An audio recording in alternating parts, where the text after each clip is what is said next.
Hola, voy a desarrollar un tema que preparamos el doctor Enrique Bonfil Pérez. Él es arquitecto y doctor en ingeniería civil, y el del habla, José Luis Fernández, con respecto a la necesidad eléctrica de la nueva electromovilidad.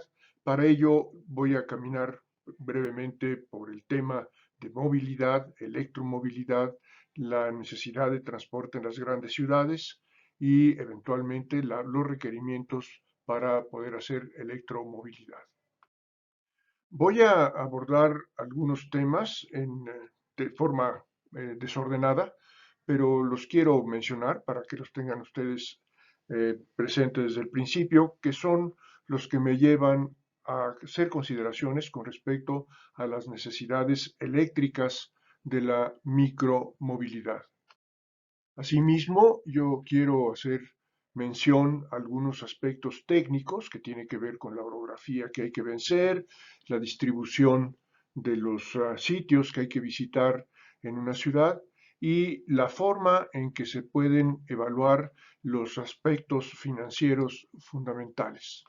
Un elemento de mucha importancia es que, de acuerdo con los objetivos de desarrollo del milenio, debiéramos tender a utilizar cada vez menores cantidades de energía. No se trata de dejar de consumir combustibles fósiles y sustituirlos por fuentes alternas de energía nada más. El reto es mucho más complicado y las tendencias del consumo energético bajan de manera inevitable conforme la economía demanda que éstas bajen. Esto va a ser importante en la condición de la micromovilidad. Para darle energía eléctrica a la micromovilidad, tenemos varias opciones. Algunas de ellas son convencionales, las voy a mencionar, y otras se basan en generación distribuida. La generación distribuida es muy potente para crear opciones de desarrollo urbano en el futuro, y sobre esta quisiera detenerme unos minutos.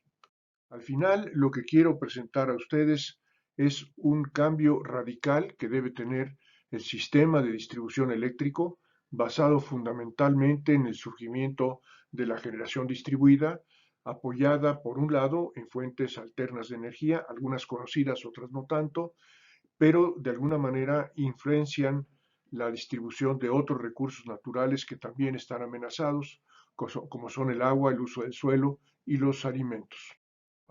Partimos de una primera premisa que es muy importante recordar, y es que lo que requerimos hacer los seres humanos de manera creciente, dado que cada vez somos más los que ocupamos el espacio urbano, es transportarnos de manera eficaz, eficiente, económica y segura. Esto significa que debamos tener la certeza de que del punto que salimos al punto que llegamos, hacemos un trayecto con seguridad, con comodidad y con buenas condiciones económicas. Las diferentes formas de transporte, como ilustro en el lado derecho de esta lámina, dan diferentes densidades para la utilización de las vías de comunicación. El Probablemente el transporte más afortunado en términos de la densidad, el que más privilegiamos, es el tren eléctrico. En la Ciudad de México tenemos una excelente experiencia de décadas con el metro. Hemos querido hacer lo mismo con otro tipo de transporte. Hemos aprendido mucho cómo potenciar el transporte eléctrico masivo, pero enseguida, después de este tipo de transportes, el más afortunado es el transporte peatonal. Esto es muy cómodo cuando lo podemos hacer, como lo hacíamos antes, por ejemplo, en la Angelópolis, en Puebla, que ahora están destruyendo, pero que representó un ejercicio bien documentado, bien exitoso, de cómo darle prioridad al peatón y de esta manera resolver problemas de mucha importancia en la micromovilidad. En la Ciudad de México tenemos muchas experiencias de cómo ordenar el transporte peatonal. Hay zonas en el centro de la ciudad que son especialmente densas, o eran antes de la pandemia, y lo volverán a hacer después, donde el transporte del peatón es muy eficiente, es muy seguro y lo podemos hacer cada vez de mejor calidad. Sin embargo, hay muchos personajes que prefieren el transporte automotor, que no les ha influenciado gran cosa el tener que vivir cotidianamente este tipo de problemas de tráfico, que entorpece el transporte urbano, que entorpece todos los medios de transporte, pero que algunos creen que se resolverá si se hace eléctrico. Yo tengo la impresión, y el doctor Bonfil también, de que podemos nosotros postergar la entrada de soluciones más avanzadas de micromovilidad y podemos atenuar la contaminación atmosférica si los hacemos eléctricos a estos vehículos que estamos mostrando, pero no son la solución más que en el muy corto plazo. Entre las muchas opciones de micromovilidad eléctrica, la que podríamos destacar como una muy eficiente, muy económica, para la cual en México tenemos un dominio absoluto de la tecnología y que podríamos potenciar muy claramente, sobre todo en el centro de las grandes ciudades, son las banquetas móviles o las escaladoras móviles eléctricas que nos permiten, como se puede ver en el lado izquierdo, de la ilustración abajo, una interacción social que en alguna época fue de muy buena calidad, que permitió que se movilizara una gran cantidad de peatones de manera muy cómoda y muy ordenada. Y como muestra el recuadro de abajo a la derecha, podemos hacerla de varias velocidades.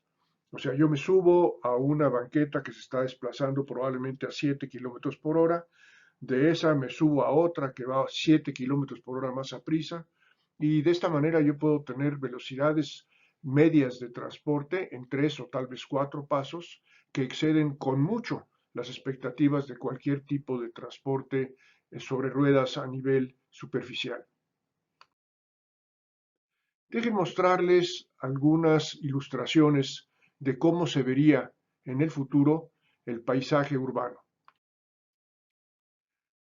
En primer lugar, coexisten diferentes medios de transporte masivo, como el tren, puede ser interurbano o puede ser urbano, con bicicletas y con los peatones. Coexisten también con otros medios de transporte, por ejemplo el aéreo, que crecientemente se hacen expectativas nuevas sobre dispositivos para el transporte aéreo eléctrico, sea en el muy corto, en cortas distancias, como por ejemplo en drones grandes, o más grandes distancias, como por ejemplo en aviones comerciales, que coexisten a su vez con los otros medios de transporte urbano conocidos y micromovilidad. Un elemento de mucha importancia en la micromovilidad es el Segway, que estamos mostrando en primer plano, que puede compartir espacio de manera efectiva y segura con otros medios de transporte, como por ejemplo la bicicleta. Los sistemas de carga eléctrica, que son el motivo principal de esta presentación, requieren dispositivos, artículos y sistemas que son muy diferentes de los conocidos, pero que todos son susceptibles de desarrollarse, manufacturarse y darle mantenimiento en México. Esta es una oportunidad de negocio que estamos dejando pasar. Hay quienes han considerado que se puede avanzar también en México en el sistema de dosificación eléctrica para los vehículos y se hacen ensayos en diferentes partes. En el Instituto de Ingeniería tenemos 2 estaciones de carga, por ejemplo. Nos ha permitido conocer características particulares del sistema eléctrico para poderle dar energía eléctrica a micromovilidad. Esta es una ilustración muy conocida donde se le hace creer al que lo observa que el sol está dándole energía eléctrica en forma directa a los vehículos automotores. Lo que no nos han dicho con mucha claridad que es que en el pedestal de ese sistema fotovoltaico tenemos un gran banco de baterías reforzado con sistemas de almacenamiento de carga como por ejemplo otros sistemas eléctricos de carga y que pueden ser además alimentados por la red de manera eficiente. Esta ilustración muestra que el transporte eléctrico en forma masiva se puede hacer, como podemos ver en el lado izquierdo, en funiculares, cosa que se están ensayando en México, o en trenes, el de abajo en el centro, por ejemplo, que sube una pendiente pronunciada. Eso nos permite ensayar nuevos mecanismos de transporte, no nada más por fricción. Donde son más conocidos estos vehículos eléctricos es en el centro de California, que ha permitido ensayar diferentes trenes eléctricos, y los tenemos también en forma convencional o monorrieles, en fin, hay muchas opciones.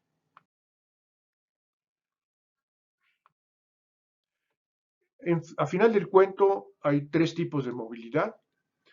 Una que en ciudades pequeñas y dispersas, el día de hoy no tenemos más opciones que el automóvil, es donde yo creo que está surgiendo la conveniencia del transporte en automóvil eléctrico. Donde tenemos buenas vialidades, se empieza a privilegiar al peatón y surgen opciones como la micromovilidad en patinetas, bicicletas, motos, pero en mayor volumen en autobuses, taxis eléctricos, trenes y desde luego el rey de todos ellos que son los trenes subterráneos. Pero en ciudades más avanzadas, lo que hemos demostrado recientemente es que lo que nos conviene es aumentar la eficiencia de los transportes de información y de bienes y servicios, sin que el individuo deba movilizarse más que lo estrictamente necesario. En la Ciudad de México estamos preparándonos para una cada vez mejor oferta de transporte al público, tanto de bienes como de servicios, para lo cual será necesario modificar el abasto de energía eléctrica, lo cual nos lleva a la consideración de que cada casa, cada habitación, cada unidad familiar tiene generalmente un abasto eléctrico con una potencia de 3 kilowatts, que es lo mínimo que necesitamos para darle a un vehículo de 4 llantas totalmente eléctrico. Hay opciones como la que mostramos aquí de micromovilidad eléctrica que para algunos son extremas, desafían la imaginación del individuo. En realidad, estas que muestro son patinetas que tienen un sistema de navegación sumamente avanzado. Son tecnologías que se han mejorado mucho con el uso de los teléfonos inteligentes, que se basan en giroscopios, en sensores avanzados y microprocesadores con inteligencia artificial, que permiten un transporte seguro y muy, muy fácil de empacar, como pueden ver ustedes. Lo puedo yo meter en la bolsa, subirlo a la oficina, meterlo en el autobús, etc. Estas son otras opciones de micromovilidad eléctrica. Se privilegian algunas, como por ejemplo, arriba a la izquierda, el que se puede doblar, de modo que se puede, o plegar, que se puede guardar en el maletero de cualquier automóvil, o el de la arriba a la derecha, que para todo fin práctico es una silla de ruedas eléctrica, que es sumamente segura para gentes de todas las edades, con o sin dificultades de movilidad. Otros ejemplos de movilidad micro que requiere una carga eléctrica mucho más reducida que la de los 3 kilowatts de potencia que mencioné para un vehículo de 4 ruedas. El caso de las bicicletas y las patinetas eléctricas, el requerimiento de potencia para su recarga, generalmente de 1 hora al día, es del orden de 300 watts. O sea, es perfectamente factible meterlo como parte de las cargas domésticas sin modificar la red eléctrica actual. Y podemos hablar de la nueva distribución de la electricidad. Para esto recordemos que los requerimientos de carga eléctrica para baterías de vehículos son desde la baja, que puede ser compatible con la disponibilidad de una casa habitación, pero que requeriría aumentar, como pueden ver ustedes en la cifra de potencia máxima, a más de 10 kilowatts, o sea, más de 3 veces la potencia doméstica disponible actualmente para darle energía a un vehículo convencional eléctrico, como por ejemplo un Tesla. Los sistemas de carga eléctrica pueden, en la generalidad de los casos, abastecerse con la red eléctrica de distribución que tenemos en México, eh, porque los sistemas están bien aterrizados, tenemos mucha práctica en el manejo de estos sistemas de distribución eléctrica y son apropiados hasta para 3 kilowatts.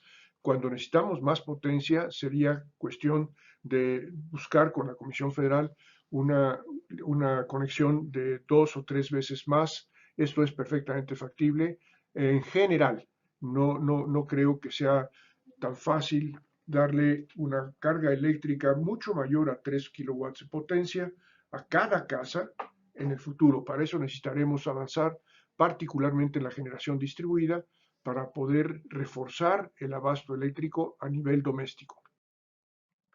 Este es el abasto convencional de lo que llamamos la red, que no es una red, es una especie de conexión, de tubería, que va de arriba a la derecha de la central eléctrica por los sistemas que permiten alcanzar altos voltajes, probablemente hasta 400.000 volts, a través de diferentes subestaciones, a la red de distribución que está a la derecha, en el centro, y de la red de distribución bajar el voltaje a 220, 120 volts para el abasto de los sistemas comerciales, industriales, de oficinas, de servicios y desde luego a los consumidores residenciales. En términos del abasto eléctrico, la capacidad mexicana es suficiente para avanzar la micromovilidad eléctrica. No hay dudas de que sí lo podemos hacer y se está empezando a hacer casi 100% en el sector privado, lo cual nos ha permitido detectar en los últimos años grandes necesidades o más bien oportunidades de normativa. Creo yo que para dejar de traer cantidades gigantescas de energía eléctrica de grandes distancias, podríamos aprovechar la generación distribuida, planeando desde su principio el abasto para la micromovilidad eléctrica. Esto nos permite avanzar en la creación de una nueva red eléctrica con características bien diferentes de la que tiene la Comisión Federal de Electricidad, por lo tanto, dará oportunidad de empleos, de negocios, de creación de valor bien diferentes de las que tenemos nosotros práctica para atender, y esto será sin duda una base para la creación de nuevas economías.